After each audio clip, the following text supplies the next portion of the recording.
Hello everyone. Welcome to Tina Talks Keto episode number 6. This episode is quite different from my previous episodes. I was at a keto retreat hosted by Rebekah Heishman from Tailored Keto Health during the last week of October 2022. The link to her website is in the show notes. Attending this event was a wonderful experience, and I highly recommend looking into attending one of her retreats in the future. A few months ago, Rebekah asked me if I would like to talk about my keto journey, and especially about the 5-month stall I dealt with right at the beginning of my journey. What an honor to be asked. So this YouTube video is my presentation at this event. I'd love to get some comments if you find this video interesting and useful. Or not. Any constructive comments are always welcome.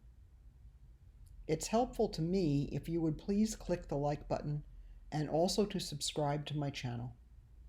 And if you did find this video helpful to your journey, please consider sharing it with your friends and other Facebook groups. As always, what you hear from me is my opinion. It's what worked or didn't work for me and me alone. The things I talk about in this video and any past or future videos are not any kind of medical advice. I'm not a doctor. I'm not anything related to the medical field. So, before you make any changes, please see your physician. Now, on to my presentation.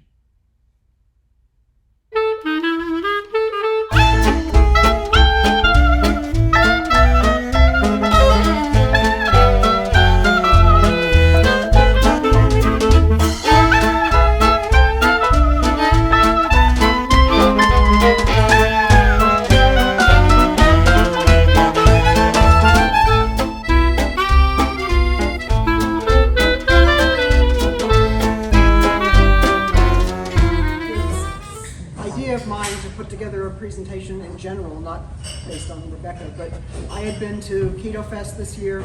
I went to Keto Orlando.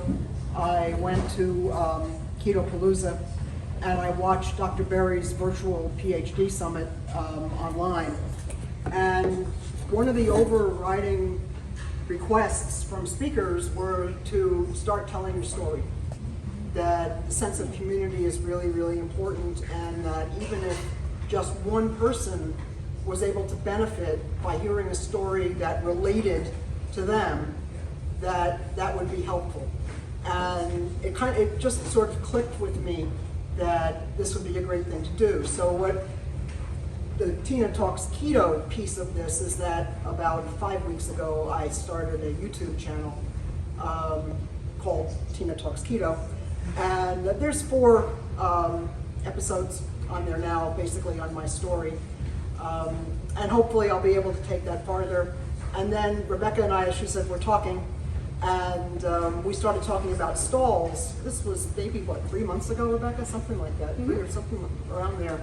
And Rebekah says, would you like to talk at the retreat? And I said, sure, I'd love to talk. My whole job when I was working was giving presentations to the barcode industry and training, so I was missing that, having retired a while ago. So it's really enjoyable for me to get back in front of some people and to talk about my journey and what worked for me and what didn't.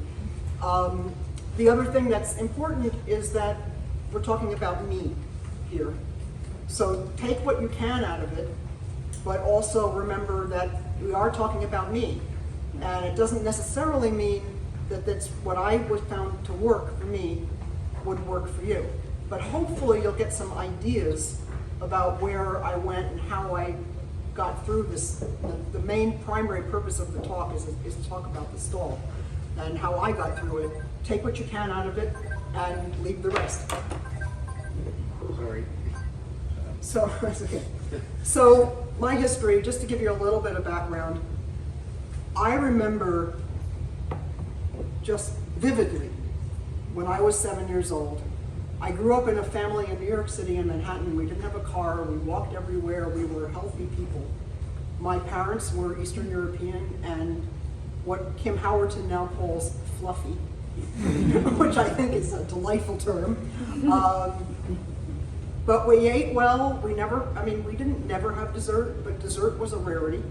We walked to the grocery store, we shopped and went to other stores if things were on sale, all that kind of great stuff. Yet I remember on my way home from school, and bear in mind this is the 50s, so in the 50s in Manhattan you actually did walk to your elementary school and back home without fear of being knifed. So I stopped at a candy store on the way home from school. And even though I wasn't raised to think about food and being guilty about food, I bought the candy bar with my allowance. I didn't steal it or anything. I just went and bought the candy bar and had this terrible sense of shame of that I really shouldn't have done that. I shouldn't be, and I don't really know where that came from, but my entire life after that was feeling bad about food. Just automatically, and it wasn't my parents' fault. I obtained this somewhere from somewhere, and it probably wasn't in the news or on TV either, because all I was allowed to watch on TV was Captain Kangaroo. That was it. Nothing else went on TV. My parents watched world news in the evening, and we didn't use the TV other than that. So, again, we're talking 1950s. So then, the weight discussion that I had with my doctor was at 16. I was 16, and I was 160 pounds when I was 16. And I said, "That's bad, right?" to him, and he says, yeah, that's bad. I think you should start Weight Watchers. Weight Watchers had become a thing, or organized and became a company in 1963. So this was between 1966 and 1967, somewhere in that time frame. So off we went. My mom said, okay, well, if you have to join Weight Watchers, we'll join Weight Watchers, and yada, yada, yada. At some point, I've done Weight Watchers, I can't tell you the number of times. At some point in my journey, I became a lifetime member of Weight Watchers, but it never stuck. Every single time, you lose some weight, and then you gain it all back. It just seemed to be the natural progression of things. I was this chubby kid, I wasn't popular, all that kind of stuff, and probably the worst thing I ever did in my life was take amphetamines to lose weight. And I did that. I had just had my daughter, which was my second child, and she was maybe 9 months old to a year at the time. And I managed to score some amphetamines, black pills. I don't actually remember how I got them, but I did get them. Wow. And there wasn't internet then. There was no such thing. I managed to figure it out. And I dropped from 256 to 132. Wow. And I remember being on a cruise ship in 1981 and at my 132 pound weight, and I was avoiding the food and standing online and mumbling like, I shouldn't eat this, I shouldn't eat this. And this lady comes up to me who I didn't know from anybody, and she said, "My dear, you are so thin. What are you talking about that you shouldn't eat this?" And I never looked in a mirror and saw myself as thin. I was still the fat kid, the fat adult, who constantly worried about food, constantly didn't eat, constantly worried about whether or not I should have a dessert or not, constantly worried about whether I could have a drink of alcohol or not, just because my whole psyche was based on this fat thing that was going on through my head. So I gained it all back, obviously, because that's what we do. We don't realize, we don't see the picture, we don't understand why it worked or why it didn't. I do in this case, because this was pills, and then you stop the pills, and then of course you gain it all the way back. Okay, I did every diet. Probably everybody here has done every diet. We go Nutrisystem, we go Jenny Craig, Weight Watchers umpteen million times. And weight was not my only problem. I had depression, I had fibromyalgia, I had a lot of joint pain, and I was exhausted all the time. Now, some of that was from having 4 kids, but some of it was just not eating well. Just constantly dieting, constantly watching the calories, undoubtedly under 1,000, because heaven forbid if you actually ate seconds or ate anything more. So that's basically was my whole life. Okay, so now let's fast forward to keto. and where we got there. So of course, me, like myself, like many other people, I gained a lot of weight in the beginning of the quarantine. We're sitting around, there was no exercise, we really weren't supposed to go out and wander around, you didn't get out in your car and go shopping, you had delivery. So we got to be famous DoorDash people and Uber Eats people and everything, the food was pouring in, and it was like sitting around and it was like, well, who the hell cares? You know, I'm just gonna eat. I'm just gonna relax. I haven't ever let myself do that before. I'm just gonna eat, I'm not gonna worry about it. Well, I put on about 15 to 20 pounds in about 2 months. Very simple. Now that's not that surprising because a calorie restricted diet, which is what I was following all along, if you undo that, you're probably gonna gain weight. I mean, it is the way it is. And what I did was start Weight Watchers again. So early March was quarantine, or mid-March. By the time I was in middle June, I had realized this was not the best thing. And I went back to Weight Watchers. And then I don't know if anybody's experienced what I call the switch, when it flips. Like all of a sudden, you just know what you have to do. It's just like determination takes over finally, and you make a decision. It's what maybe some people saw something in the mirror and they just said, oh, I'm done, I gotta do this. But anyway, my switch flipped. So that's when I started keto. These are some pictures. The two red shirt ones are since September of 2020. Wow. And that's when I was about 210 pounds. The last one was March of 2021. So you can see that I was making some progress, at least a little bit, as we move along. So what I did in September 2020, when I gave up on Weight Watchers, I said, okay, what worked in the past, at least a little bit? And what had worked for me in the past was Dr. Atkins' diet. He came out with the book in 1972. Somewhere around 1973, 1974, I decided to follow it for 3 months, and I lost 35 pounds. Gained it back because at the time, nobody talked about lifestyle. Nobody talked about the idea or the concept of having a way of eating that you wanted to live with for a long time. That just didn't exist back then. So you take out his book, you follow his plan, you lose the weight, and then you slowly go off of it, right? And guess what? Back comes the weight.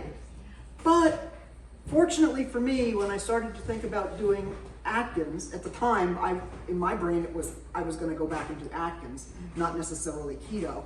I actually didn't really know what keto was this latest round. I started Atkins. I followed his induction food list, which actually worked really well for me. For the first 8 weeks or so, I lost about 12 pounds. Now, one of the things and principles that I didn't know anything about at the time was to have limited snacking and limited time to eat, time restricted eating. I knew nothing about that. So I followed the induction list and I ate whenever I wanted to, but it worked. And I think early on for almost anybody, that's probably going to work, because once you get rid of the standard American diet, the crappy carbohydrate diet, anything pretty much is going to work initially. Okay, so, and I did have initial success. And interestingly, I was on vacation twice during those first 8 weeks of my attempt at following Dr. Atkins' diet. And so I made it. I dropped 12 pounds, and I took a short trip out to Montauk. I live in Long Island, so Montauk Point is at one of the Long Island looks like this. There's 2 forks, and Montauk Point is out here. And we went out to Montauk, and I was able to figure out how to order salads and order burgers and say no bun. Didn't really know about don't eat ketchup yet, stuff like that, but for the most part, I understood what I needed to do on a vacation and came back home and was pleased with how I did. Then we went off on a motorcycle vacation out from Long Island. We went out to Springfield, Illinois, and then back through Tennessee. And my husband texted me the other day. He said, you know, we're right where you are now is where we were back on our bikes in 2020. I said, oh, okay, I didn't know that. We were in the Cherry Hole Highway and big Tail of the curvy. dragon? Yes, the tail of the dragon. Yes, Good we did for the tail. you. Actually, this picture, this picture is me riding my motorcycle on That's tail so of the cool. dragon. Oh, That looks really fun. Yeah. Oh yes, tons of fun. Yes. Okay, so how do you survive vacations? Survival is determination, but the other thing is that it actually is really easy to eat a keto diet on vacation. The gas stations have tons of keto foods, and it's amazing. I mean, we find a whole aisle, even more than in the grocery store. You find them in the gas stations. You have cheese sticks, you have meat sticks, you have jerky, you have chicken salad, you have egg salad, you have hard-boiled eggs, just tons and tons of stuff. So what we did is every time we got gas, we'd go into the gas stations and I'd grab my pile of keto foods. I couldn't carry, normally when I travel, I take a cooler, and in my cooler goes my heavy cream and my cheese sticks and my meat sticks and all that kind of stuff that needs to stay cold. Can't do that on a motorcycle, there's just no space. But we did learn how to stop at all the gas stations and stop and get keto treats. And dinner, you order steak and salad, or burgers and salad, or burgers and cheese, or burgers and bacon. It's actually very easy. The hardest thing was breakfast, because even though my husband is a type 2 diabetic, certainly 2 years ago, he had zero interest in eating the way I was eating. And I sat and watched him eat those cinnamon rolls at Holiday Inn Expresses every single morning. She says, OMG. Yes, I mean, it was not easy. It was like, okay, I'm not gonna eat that. I also realized that if I had been on Weight Watchers, I would have eaten it, because they're 420 calories Wow. and something like 6 points. And you're eating 21 points plus your unlimited 50-something points for the week. So you make this swap, and it's poison. Wow. You don't realize it, but you can when see you're right doing away. calories and not counting carbs, you can make excuses all day long for what you want to eat. And it's horrible. Yeah, it's absolutely horrible. And it's why, for most people, Weight Watchers works for a little bit, and then it doesn't work. Because you can't keep doing these kinds of swaps. Okay, so the other thing that helped, while I was watching him eat these cinnamon rolls every day, I probably should change my preferred hotel chain. Because I always stay at Holiday Inn Expresses and I always fight the cinnamon roll problem. But the other things that started to happen was I started to feel better. I started to feel like I don't know if anybody rides a motorcycle here, but if you're going to gear up and ride safely, you wear a lot of protective clothing. And you actually, you got pants, you got Kevlar, you got protection, padded protection, back protection. I wear an airbag vest on top of all of my gear, which will blow up and protect me if I go over the handlebars on the bike or fall off the bike. You feel like this. I mean, literally, you feel like this. And my clothes were a little on the tight side because I had gained that COVID weight before when I bought the clothes, and then I gained the weight, and now I'm trying to lose the weight, but I didn't want to buy new clothes. Motorcycle gear is not cheap. So it was like, zip it up, suck it in, zip it up, and then you walk like this. And I started to realize, gee, I didn't have to work quite so hard zipping up that jacket. I didn't hurt quite so much when I had to swing my leg over the motorcycle seat. There were very subtle things that were going on that I started to feel better on the vacation, and that helped. And at the time, and I think this is probably true for many of us, our why at the very beginning of our journeys is typically weight loss. And that's where mine was for sure. I started to think maybe there might be more to this because I started to feel better. But that wasn't my goal. When I started keto, or Atkins, specifically to get the weight off. And that was my blinders on focus. Okay, so I got home, got on a scale. Now I actually travel with a scale, and we'll talk about the scale in a little bit. But I had this really nice drop of 12 pounds in my weight, which was very, very encouraging. So I learned that I could do this on vacation. We travel a lot. So it was important to be able to figure out how to live this lifestyle by that time I understood that it really had to stay the same and actually do well with it. So I was very pleased. However, what we're really here to talk about is this plateau that I sat on. This little dip is a pound, so it's not really, this dip is about 2 pounds, and it was an entire month, again, flatlined. And so I had to start thinking, especially in the first month, why am I doing this? Doesn't seem to be working anymore, but what's important? Well, the first thing was to trust the process and to feel empowered enough to know that the Atkins diet actually did work for me in the past, and there was really no reason that it shouldn't work now. So I was able to stick to it, especially in the first month, because I trusted it. Feeling better makes a big difference. Being home. Now, you're sitting around, but yeah, you can sit around with different focus. You can sit around and say, I'm going to eat myself sick, or you can sit around and say, I'm going to follow this strictly. And what I did, I don't know if anybody listens to Dr. Sybus, but he talks about a bridge, walking around with a cup of black coffee, or even with a little bit of cream in it, or tea, or some form of lemon in my water, in my ice water. So when I wasn't having something to eat, I was carrying around or sitting next to something that I could sip on that was 0 calorie, relatively healthy, not diet sodas, but coffee, decaf, herbal tea, drank a ton of herbal tea, and water with lemon sprinkled in it or lime sprinkled in it. And that actually helped tremendously. Started watching Google, started watching YouTube. And my sponge, that is my brain, just started to suck everything in. And it was like, oh, wow, I'm learning all this stuff. This is why this works. Okay, so how did I get through the next 4 months? So we had month 1, which was a learning process to some extent, and then the next 4 months really continued that way. So the other thing that happens with the scale is that you get on the scale and you lose a little bit. Losing a little bit is really encouraging. It feels great, right? And then it goes back up, and then it goes back down, and then it goes back up. And so that was going on throughout this time frame. I started to listen to, watch Facebook and listen to more keto influencers. I dabbled around with a lot of different things. And I took 2 courses. I don't know if I'm getting ahead of myself here.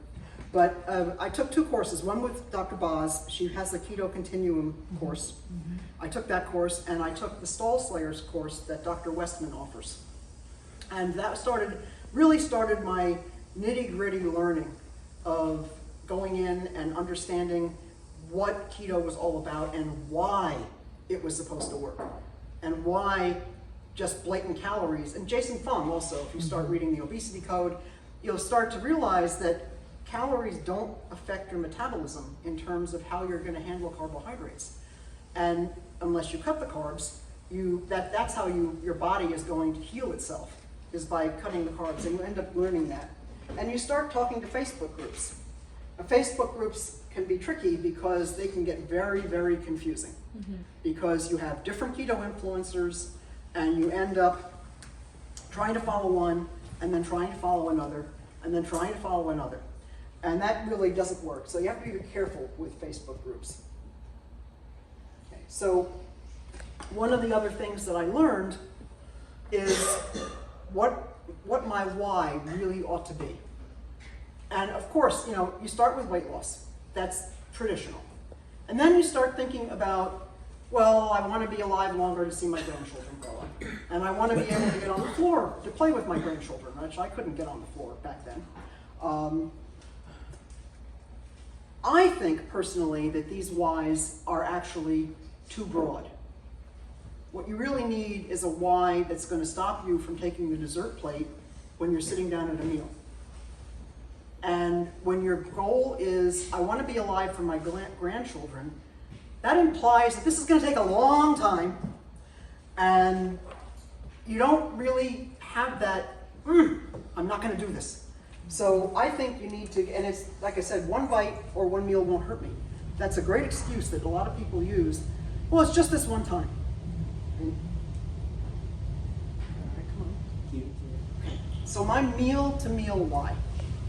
What's gonna happen to my insulin if I eat this? That was my forever thought. Is I had learned by that time what insulin resistance was. I had learned why no carbohydrates helps that. I had also learned from watching a lot of Dr. Sivas videos that it can take between 6 months to 18 months for people to get rid of insulin resistance. It's not 6 weeks. It's not 2 months. In some people, it can be a very long time. And I was reading enough and understanding enough to realize that if I ate that dessert, I was going to delay my progress, because I've just taught my insulin how to climb really, really high and stay up there while it's trying to deal with glucose. So my very focused why, and I think everybody should come up with a why that means something to them. To me, it was to get my health back, and understanding that it was insulin is what it was all about. That's what I needed to do to get my health back, was to become insulin sensitive and to become fat adapted and have my body learn how to use fat instead of learning how to use or continuing to use sugar. So this question changed my decision from an emotional decision to a scientific decision. So you get the emotion right out of it. You say to yourself, what's going to happen if I eat that? And you make a decision.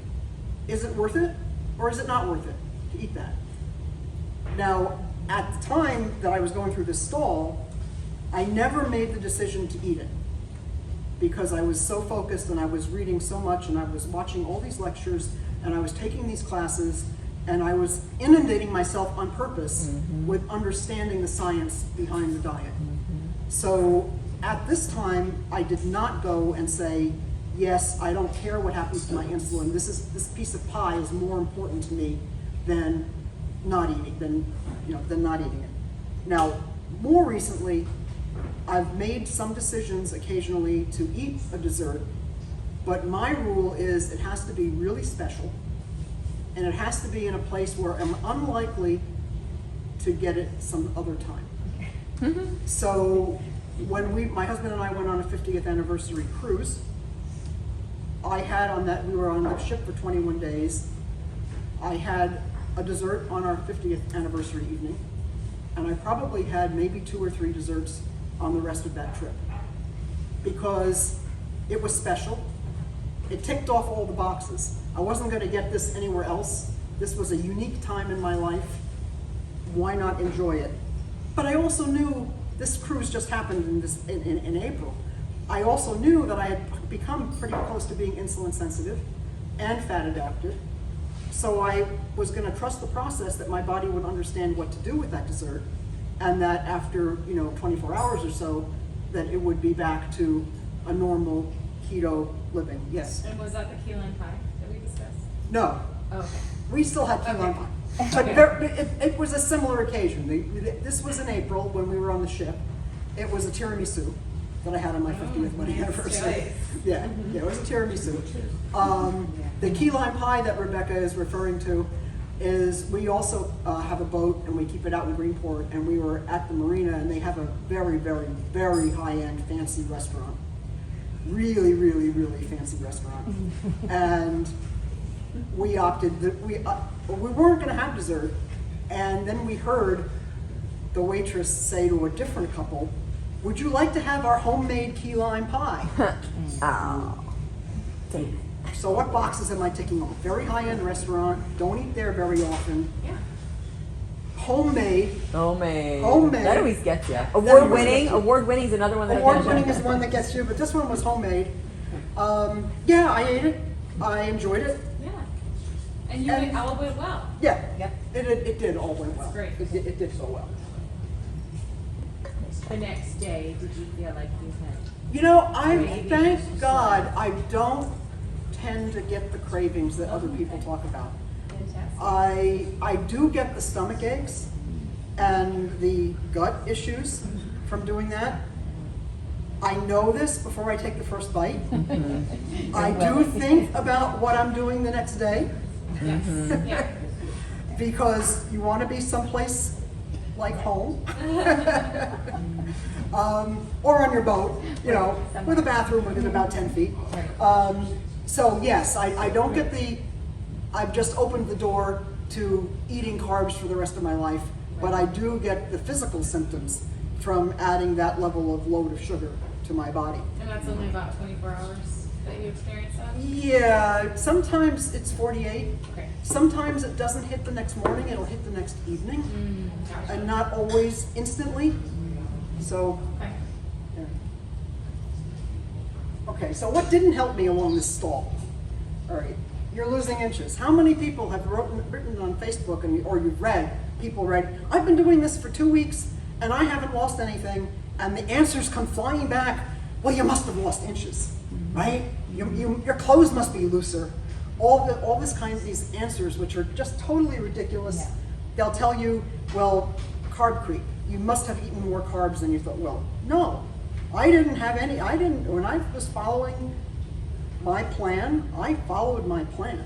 Especially during that whole stall, I did not eat dessert. I did not eat keto snacks. I didn't eat any of that garbage that was available to me. All right, none. And so somebody telling me, well, you must be cheating, is not a great answer, because I wasn't cheating. I was still trying to figure out what was going on. I was still trying to learn, but I absolutely was not cheating. Then the next thing is, well, you have thyroid issues. Well, actually, no, I don't have thyroid issues.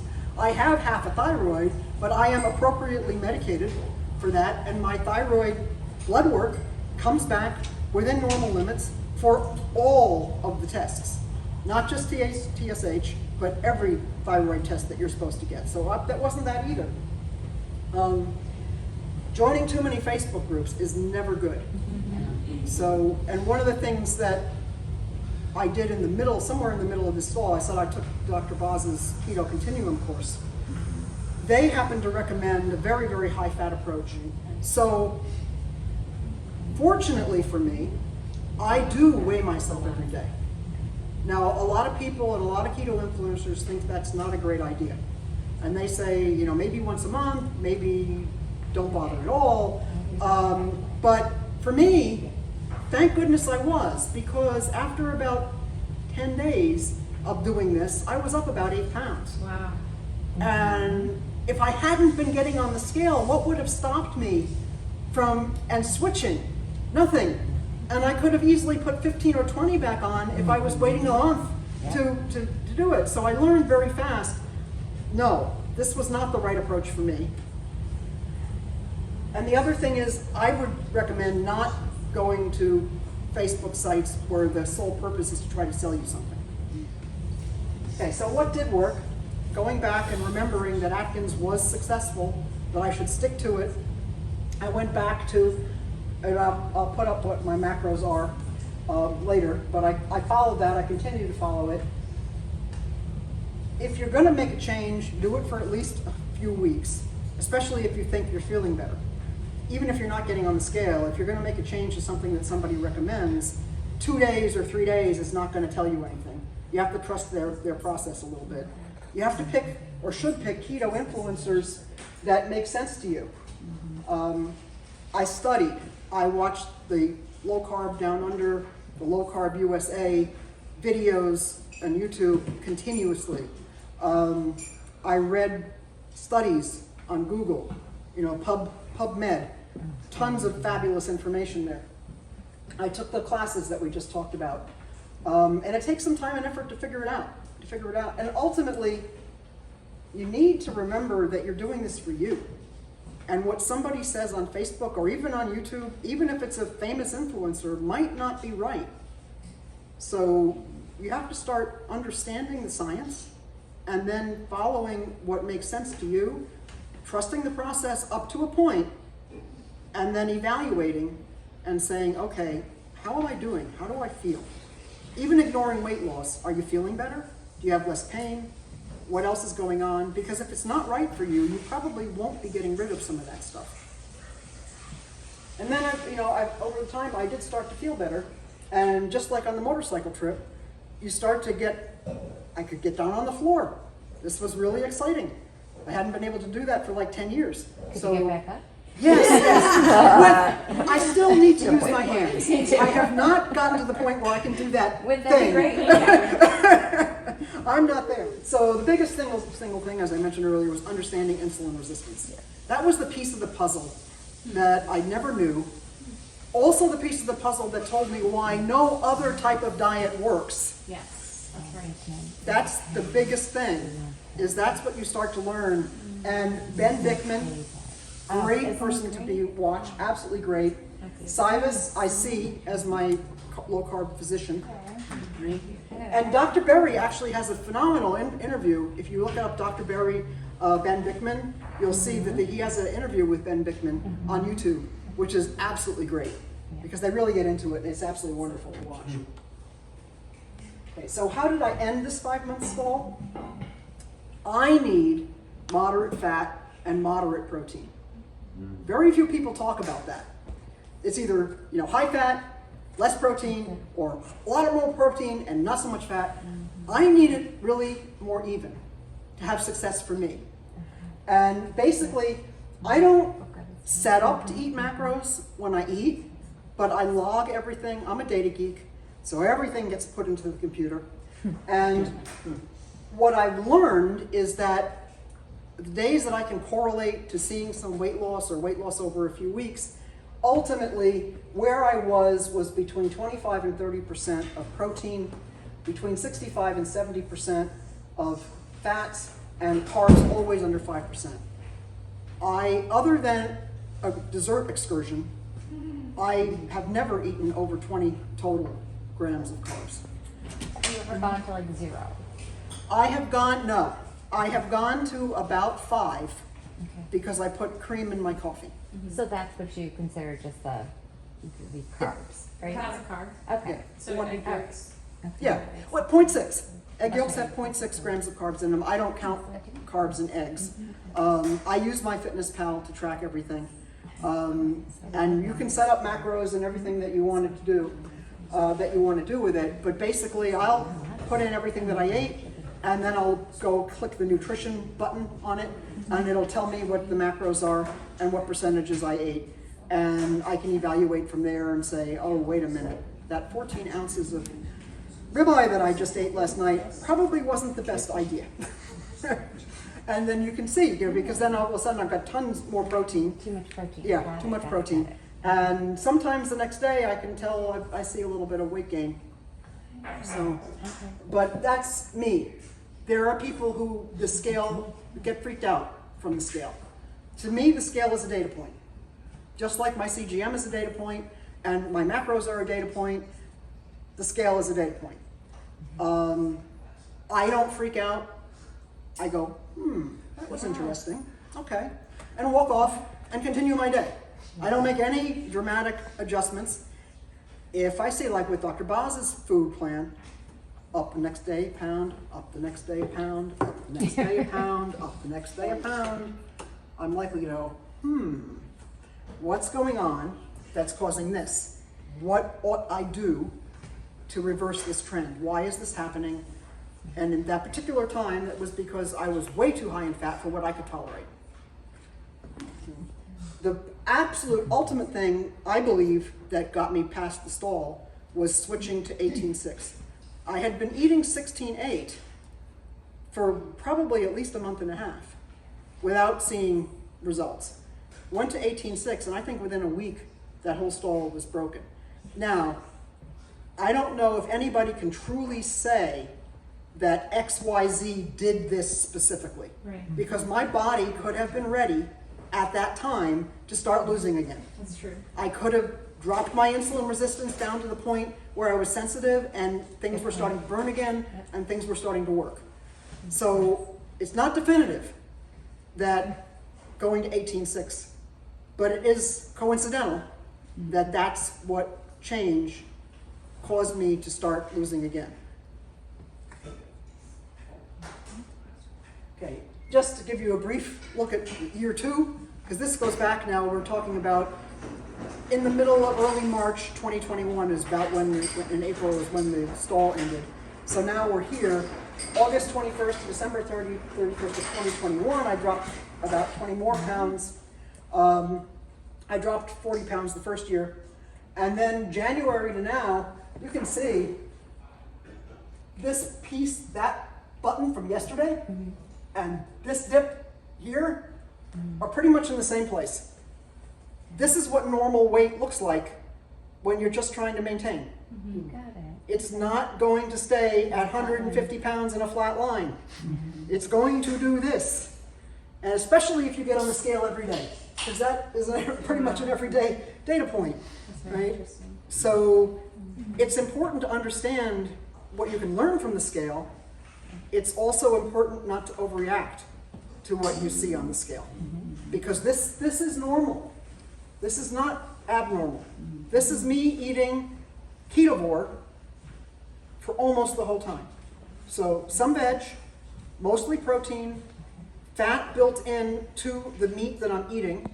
What I do now is I eat the fat that comes with the meat.